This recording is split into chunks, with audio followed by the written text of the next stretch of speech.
It's gonna start automatically in 8 seconds. It's already started.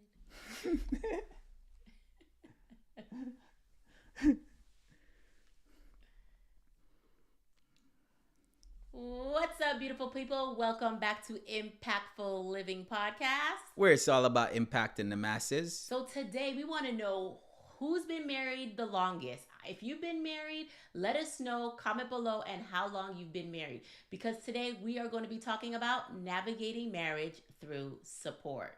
Now, it doesn't mean that if you don't have a ring on your finger, you're not married. Sometimes they call it common law marriage. So if you've been common law marriage as well, drop it in the comments how long you've been common law marriage. Huh?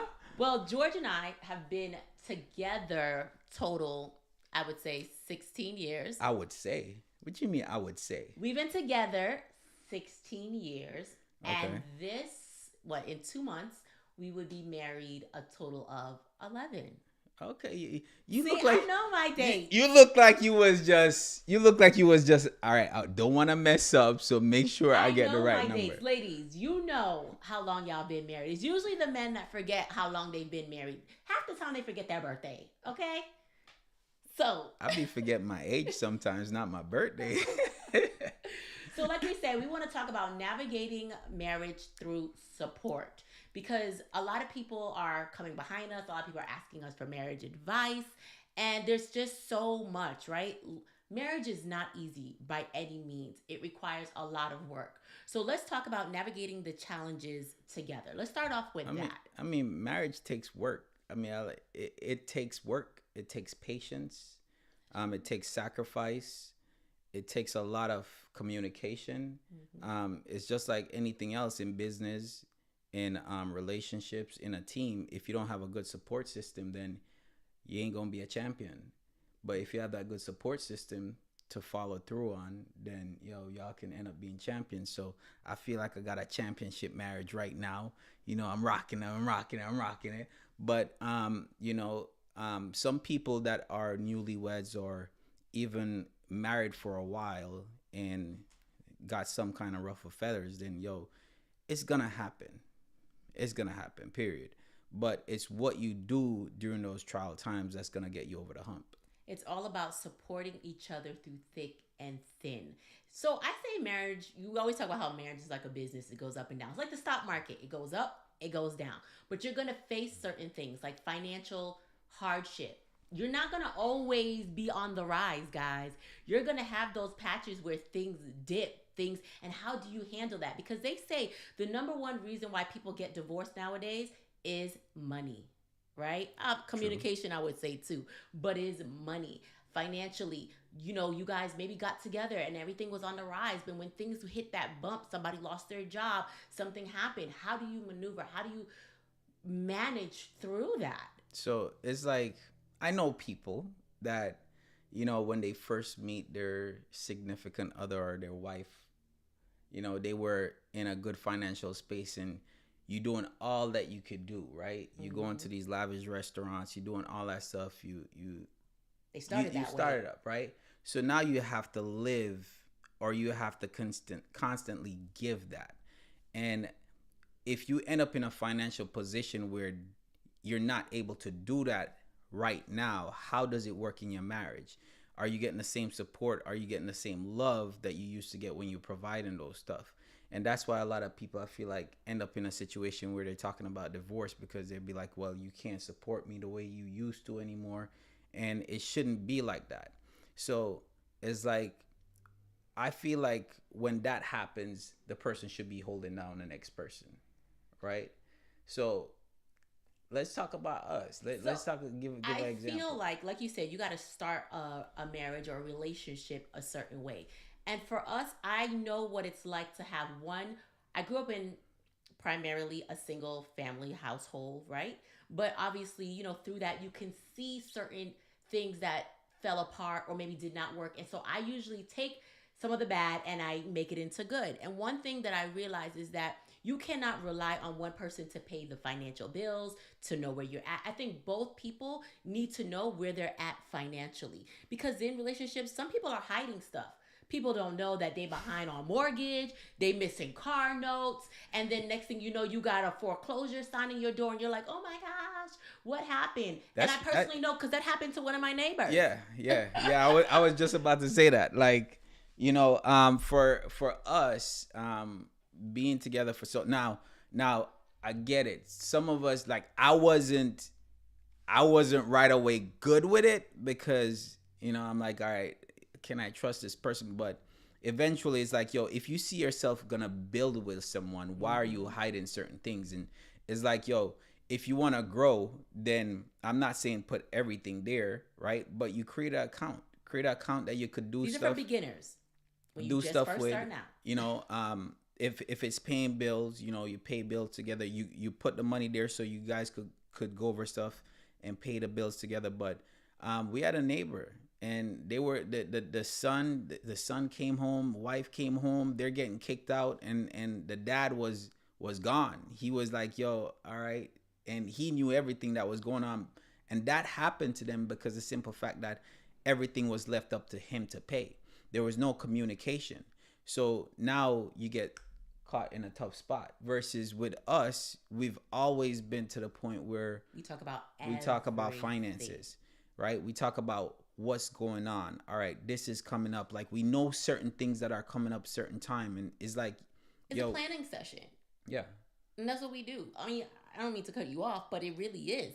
It's a planning session. You have to have these agendas. You have to sit down financially and talk about this. So, like, we meet monthly. We know, okay, bills are due, things are done, and we all know which ones we handle. But for the most part, we sit down and say, hey, this was done, this was paid, everything's good. So we have a good communication. We know what's being done. I'm not relying on him to know that the mortgage is paid. Let me see that mortgage was paid. And it could just be because of childhood and certain things. But I just feel like it's so important to have that dialogue and talk about it. And if you're going through some financial hardship, you tell each other, hey, this is what's going on. I'm falling short. This is what's happening, and explain. But I think you need to have that type of talk, because I'm just seeing too many people out here not talking to their spouse and just trying to hold everything in together and make it happen and give the other person this lavish lifestyle, and you're suffering inside. yeah.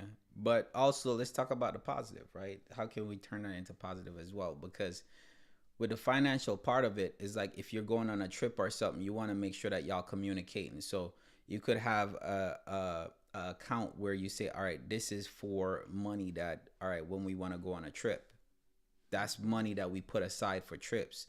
All right, this is money that we put aside for anything that we want to do extra with the kids. This is for anything that we want to do as far as, just wife and husband date, because we go on dates all the time. So you have money put aside for different things, and y'all communicate about it. Yes, but hold on, we do have somebody chiming in. I just want to put this up there. Oh, for some reason it's not showing too clear. It says, thanks for sharing about how you support each other. Absolutely. That's All what day. we're here for.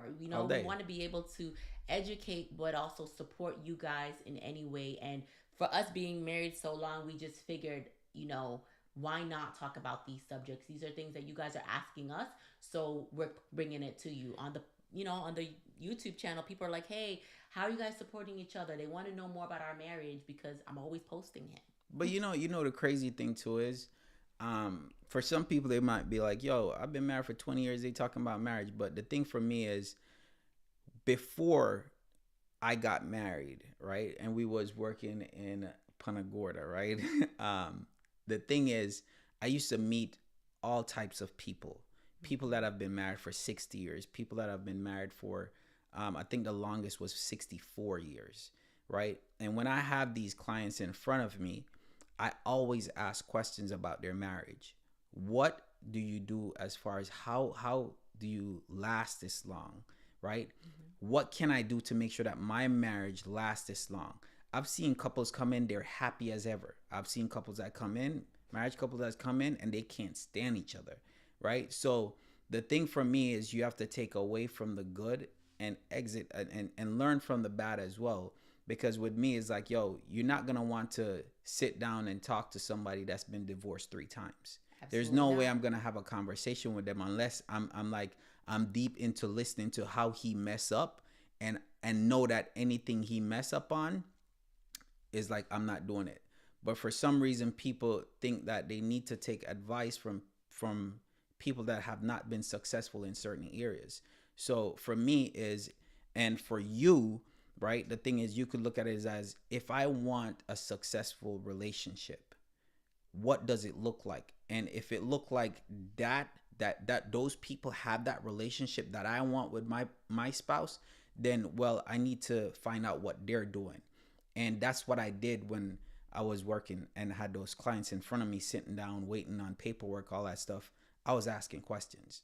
Yeah, but it's surrounding yourself with those types of people, right? When we throw house parties. Anybody knows us, we throw house parties. And for the most part, most of the people that we invite are other married couples. Yeah. We want people around us that are going to be feeding into us, that are encouraging us, and the type of marriages that we want to see. We don't want the people around us that are not happy, that are dreading, because you're going to bring it down and you're going to bring in negative energy. And we don't want that. So we just constantly want to put ourselves around. There's going to be a couple of single folks that we've been, that we're going to invite just because we're like family. Yeah. But overall, the new people that we invite in our life, most of the time, 99%, they are married. 99%. We want married couples around us. Yeah.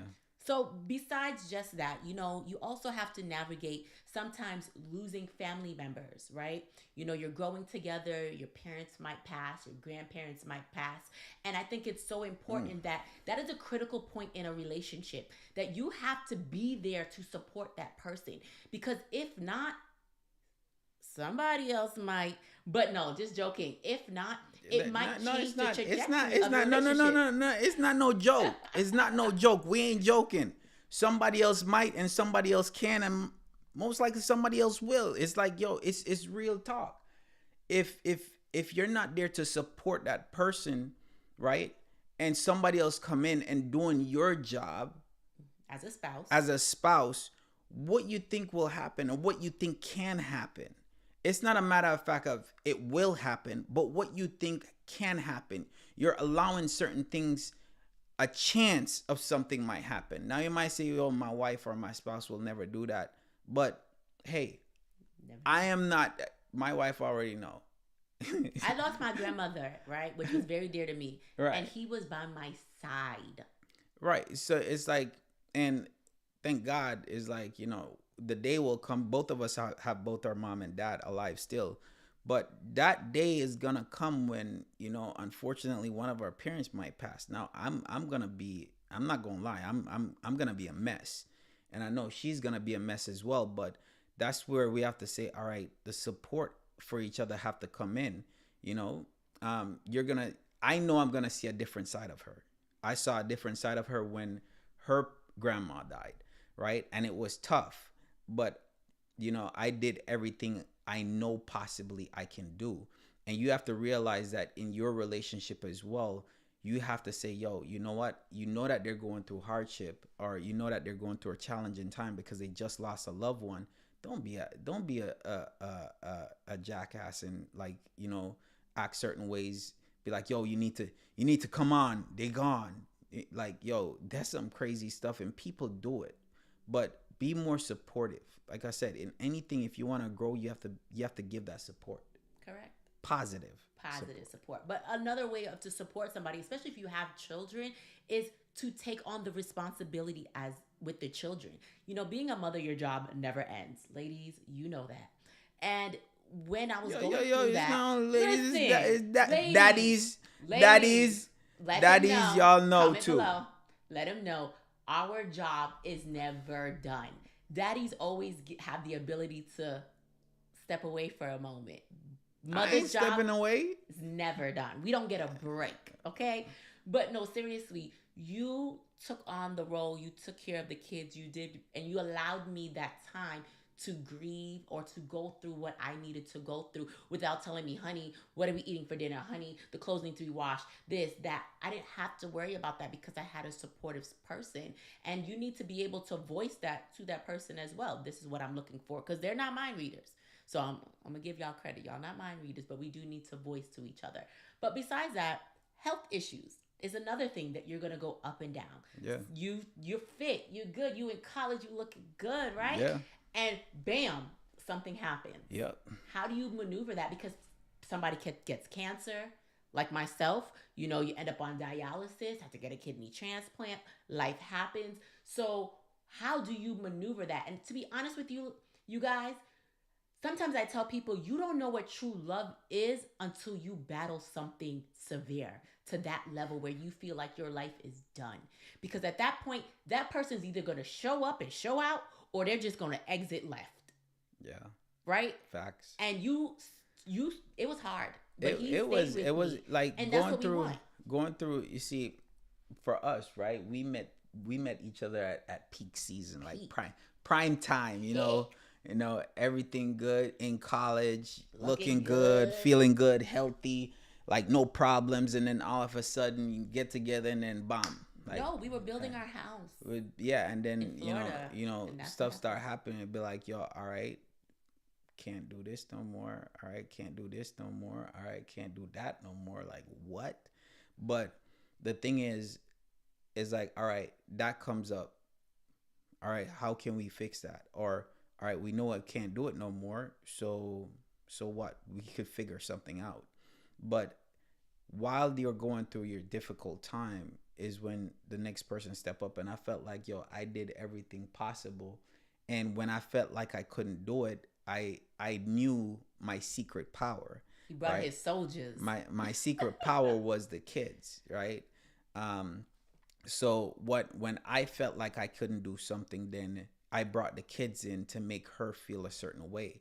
So with you guys, it's like, yo, if y'all going through a health situation, like she said, she went through dialysis, she went through kidney transplant. If you're going through something where your spouse is dealing with cancer or anything like that, like it's gonna be a tough situation because you're gonna see somebody that you love, that you knew and how they were completely different.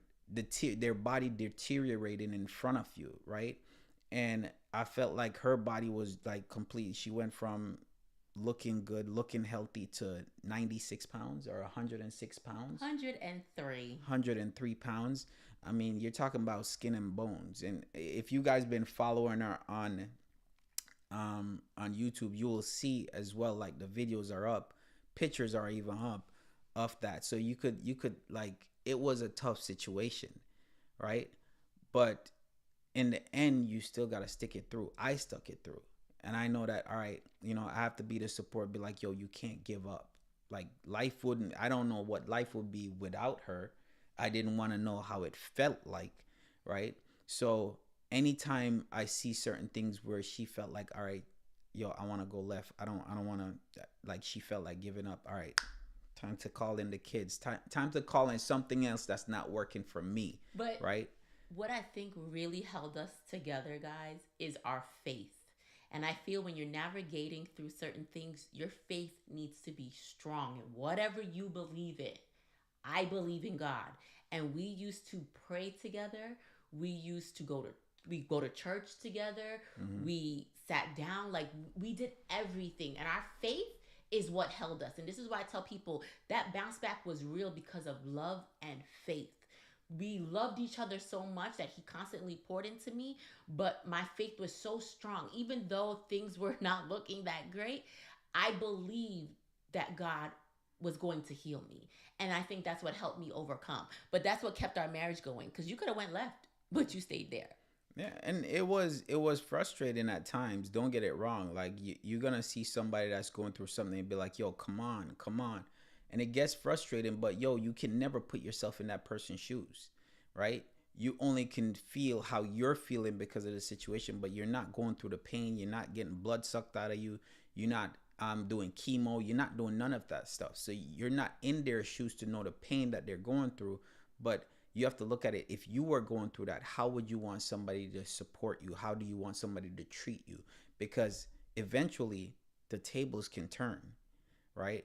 So if you treated them like garbage when they were going through stuff, you're going to be looking for them to treat you how when you're going through your stuff. Absolutely. And for those of you that are watching, We want to apologize right now. For some reason, our comments on Facebook are not showing up. So if you want to comment and you want your comments or us to see your comments and reply back to you, you need to go over to YouTube at Chrissy Mack. It's in the bio, and follow me there, and then you'll be able to comment and we can see it. Otherwise, we want to say thank you for your support. But another thing let's talk about is, let's get some thing going. Celebrating the victory as a team, Okay. right?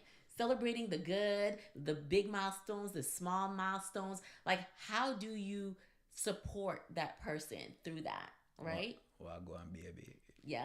Let me tell you Yeah, something. yeah, I look, told yeah, you look, guys yeah. before. No woman is gonna come and motivate my man more than I motivate my man, or boost my man up in any kind of way. One thing about me, I'm gonna tell my man he look good 24/7, or I'm gonna tell him how proud I am of him. Those little words go so far, ladies, to a man. Just letting. Hey guys, listen up, because what she's talking about with the with to the females is the same thing for women. We don't want our woman to go out there and the next guy is looking at her and be like, "Hey, you look beautiful. Hey, you, You had whatever that recently. whatever it is, right?" And then they start getting giggly and all that stuff Mm-hmm. because they haven't heard that in so long from you, right? Versus, when somebody walk up to them, they'd be like, "Yo, okay, Thank you. thank you," And keep it you pushing. know. No, it's seriously like, I work out in the gym. Y'all see my videos. I get people that come up to me in the gym, ask me, "Are you married?" Yes, sir. Happily married. Because one thing about me, my husband, he tells me every day how good I look, how proud he is of my comeback. And so when other men come up to me in the gym or whatever, it's not going to make me feel no kind of way. They're not getting to my head at all, because I know what I'm going home to. Yo, the crazy thing is, see, we can talk about our experiences and relate it to, you guys can relate it to how you are going through your stuff right Correct. now, right? I remember when, like we mentioned earlier, she was on dialysis, she barely could make it to the mailbox, right? I remember when we were stuck to a house, or if we want to go on a trip, she have to do dialysis. She had dialysis, Monday, Wednesday, Friday. Monday, Wednesday, Friday. So at that point, she tried to do dialysis on Thursday, so we could get Friday, Saturday, Sunday, 3 days, and then try to come back before a dialysis on Monday. So we could try to do something. And even when we went and do something, she couldn't even do anything anyway because she was still feeling sick. So I remember being housebound. I remember being where she couldn't even do anything, to now she's running, to where she's lifting weights, to where we just book a trip. Like, come on. Like, we can go places now. So, like, in the down times, you need the support, but in the up times, when you have that victory, celebrate your victories. Be each other's biggest cheerleader. Okay, that's the number one thing I can tell you. Be each other's cheerleader. Support. When listen, story time, right? So when my husband got his real estate license, I was so excited, hyped up, planning dinners, calling the world, and he's looking at me like, "Girl, I've been a investor for over 12 years. This is not a big deal." It is not. Like, he wasn't even sweating it. And I'm like, Yeah. that's an accomplishment. There's people out Yeah. here taking this real estate test 3, 4, 5, 10 times and can't pass. Yeah. So I was really a proud wife moment. Yeah. And to him, it wasn't a big deal. But to me, it was. But I know back in the back of his mind somewhere, he was like, Hey, "Oh, yeah, thank yeah, you." You know, yeah. I he felt appreciate it. good. Yeah. Like I look at it and be like, man, you start feeling that way. Be like, I did accomplish something. Sometimes you may accomplish something and you overlook it because it was so small. And for me, just like she said, I've been doing real estate so long. It's like, all right, I've been like, yo, you know what? I'm giving out too much deals. I'm giving out too much referrals, losing money some type of way. And I'm like, I needed to help people more. I needed to help friends, closer friends, family, other people more. So I'm like, all right, let me go ahead and add my license to other stuff. So I went ahead and got my real estate license, put that up, but I didn't feel like it was a major accomplishment or anything. But when she came and start boosting that up, it's like, yeah, I accomplished something. When she said, yo, you know what, people take this test 6 7 times, haven't passed, then yeah, it is an accomplishment. It And I is. appreciate you for that. You're welcome, guys. Listen, again, I'm his biggest cheerleader. You guys know I'll scream from the mountaintop. If you guys are in the state of Georgia or in Florida and you need a real estate agent, DM us. See, that's what I'm saying. Like, I'm always there, but that's the support that your man is looking for. There's a lot of men out there. I'm talking to the men that don't have the support from their women. And vice versa, just as well. They want to try a new business. They want to take this career leap. They want to try just do something different, and the spouse is not supportive at. I mean, what did you expect that person to do? They might start to feel something towards you. My man can tell you guys, I have never told him no. I will sit down and we will crunch numbers together and we will analyze it together. And sometimes I might make him talk it out so he could understand my point of view, but I will never let him, I would never say no to him. I'm gonna, okay, so that's what you wanna do? So tell me a little bit about it. And I start asking questions and showing interest. And that's what we need to do as married couples. Instead of saying no, oh, I don't like that idea. No, you need to go to work. No. Give the person the opportunity. Life is short. We don't need to be at a dead end job forever. If you're not happy, make that jump, make that leap, and make a plan to do that. Sometimes you may not be in a financial space to just go ahead and say, okay, I'm about to quit my job tomorrow. But you know what, honey, let's make a plan. So maybe in the next 6 months, you can leave. And this is what I will do. This is what you would do. And you guys come up with a strategic plan together. So it's all about communicating and supporting each other throughout this journey called life.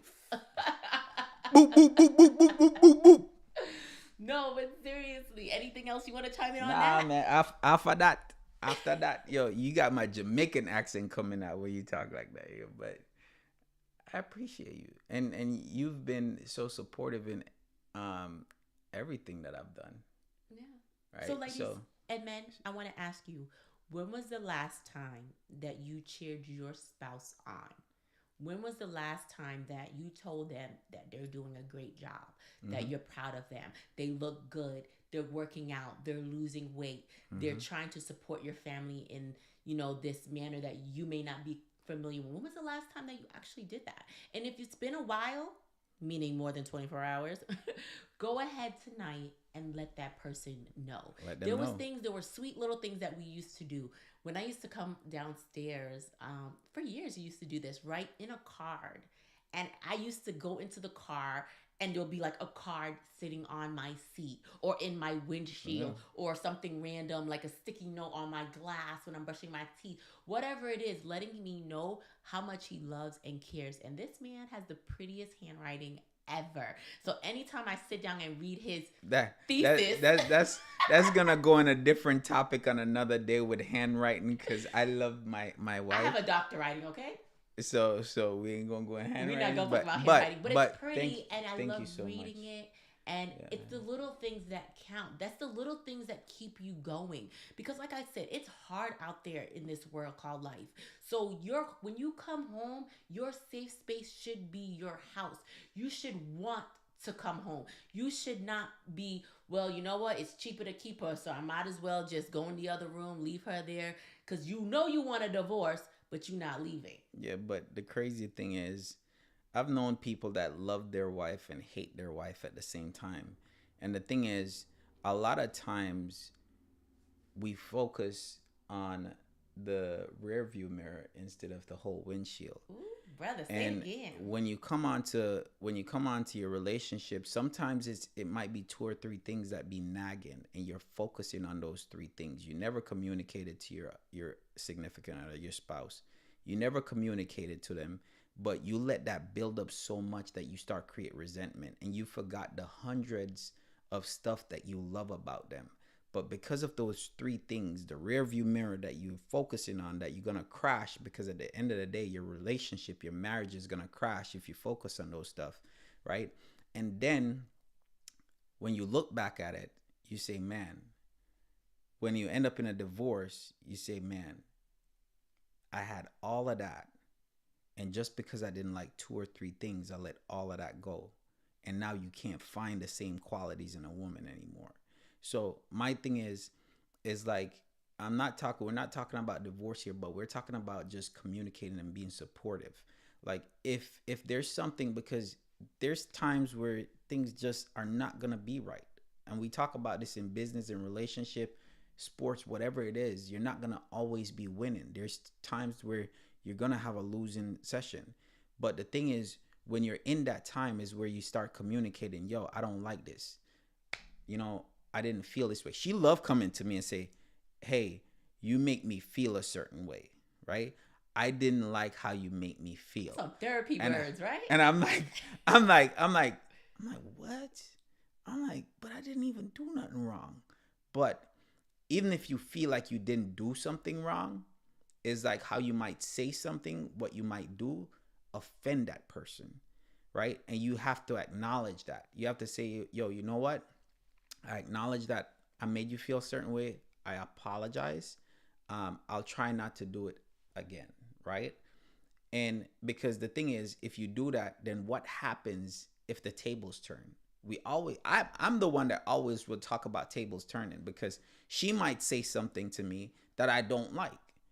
So now when I go to her, if I didn't acknowledge when she came to me and say, yo, you did something that I didn't like, when I go to her and saying the same thing, what you think can happen? Or what you think the results is gonna be? They're gonna throw it back in your face. So that's why it's like, yo, you gotta be careful, you gotta be supportive, you gotta be like, yo, you gotta be humble, you gotta sacrifice, you gotta give up sometimes. But that's what it comes onto when you're talking about marriage being a safe space, being a happy marriage. Correct. Well. But they always say the grass is not always greener on the other side. Sometimes you need to take time to water your own grass, right? Sometimes water it, okay? Because no, seriously, because you brought up sometimes there'll be little qualities about somebody, and you will leave that person, and then you'll sit down after you done been 2, 3, 4 other women or men, and realize, you know what? Dang, he wasn't too bad after all, or she wasn't too bad after all. I could have made it work. Versus you just talking about it, explaining what you want, or even taking y'all butts to therapy. Sometimes the problem, it could have been them and then they just didn't see it. But you have to remember this, and I do want to mention this, is that when you're going in a marriage, there are going to be times where the next person is going to start to elevate higher than the other person, right? Because you're going to either you're reading, you're surrounding yourself, you're doing whatever, but you're going to start elevating and you're going to see, wow, this person is behind me. They're not catching up. Well, sometimes they just don't know how to, right? Sometimes not everybody is going to just click and say, oh my gosh, he's leaving me and, I need to catch up. No, you need to talk about it. And I believe in therapy. I believe people talking about, obviously, with somebody that is, whatever for me, I want to talk to somebody that's faith-based, that I can talk to about these kind of problems. But anyways, there was a time when we first moved here and I saw my man just like skyrocket. I'm like, whoa, what's going on? I had to evaluate myself, figure out what was going on. He was going to the gym twice a day. He was reading every morning. He was in his Bible at 5 a.m. He was real estate everywhere. Boom, boom, boom. Like, I was never seeing him because he was at a property or whatever. He was just crazy. And I had to say, okay, Chrissy, I looked myself in that mirror that day and I said, what is going on with you? And I had to take accountability and catch up. And I did. And we talked about it. And I told him how I felt. And he held my hand. And he supported me. And he said, all right, so what do you want to do? And she didn't come in a negative way. No, I didn't. Right? She just come in. I was proud of him, but I'm like, whoa. I have to do something for myself. Like sometimes people get the gist of, yo, you're doing so good. You might feel like, yo, you're doing better than me, and then you create it into a negative thing instead of when she came in a positive way and be like, yo, all right, I see you doing this. All right, what can I do to help? Or what can we do to build each other up, right? And she was supportive the whole time. So that's why we're seeing like, yo, you give that person the support. So when it's time to support them, right? When it's time to get the support, you'll get that back from them. Yeah. So you did. And love you a long time. Me. You've been loving me. Long time. No choice. Okay. No, but I do want to say that you included me, right? You brought me along. You taught me a lot, and I'm thankful for that. Because of that pivotal point is why I'm the way I am right now. You can say, your childhood shaped you, but the person you lay next to every single night can either make or break you. And the thing is, you have to be able to just sometimes we're in a relationship, and because of background, because of whatever it is, you don't know how to communicate right, and that's, I just gave you an excuse, right? We say, oh, we don't know how to communicate because of background or whatever it is, but all it takes is for you to change that. It takes you to change it. It takes you to start saying I love you. It takes you to start saying, yo, I appreciate you. It takes you to say, all right, what can I do to help you elevate even further? Because I know you shared with me your dreams, you shared with me your goals, your aspirations. How can I fit into that to help you get to that next level? Right? So when it comes to it, you just have to be supportive. You have to communicate a lot. But I think that good support is what's needed. So the overall, from what I'm saying and what you're talking about, is that you just support is important because you want to be heard and you want to be valued in a marriage.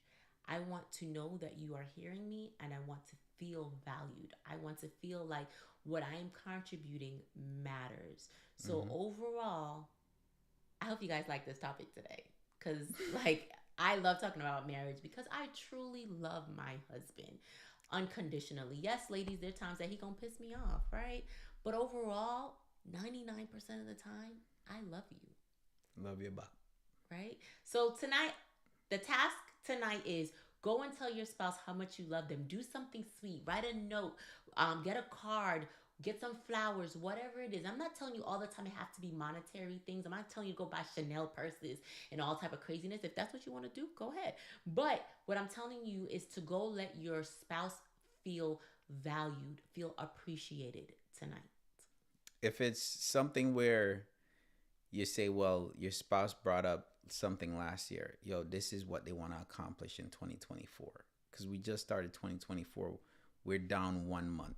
So if your spouse came to you last year and say, yo, this is what I want to accomplish in 2024, and you might not have mentioned nothing to them about it so far for the year, I'm reminding you that they mentioned it to you in 2023. Now it's your time to be supportive, to go back to them and say, hey, babe, what can I do about what you mentioned last year? How can I help you with that? That's it. How can I help you with that? You will see how far that goes. Not only the appreciation of, all right, I care, but also how far it can go as far as you strengthening your relationship. Absolutely. All right, guys. So that was another episode of Impactful Living Podcast. Make sure to comment, share, like this video. And we will see you guys next week, Wednesday. All right, guys. Peace out. Bye. Love y'all on Instagram. All right, guys.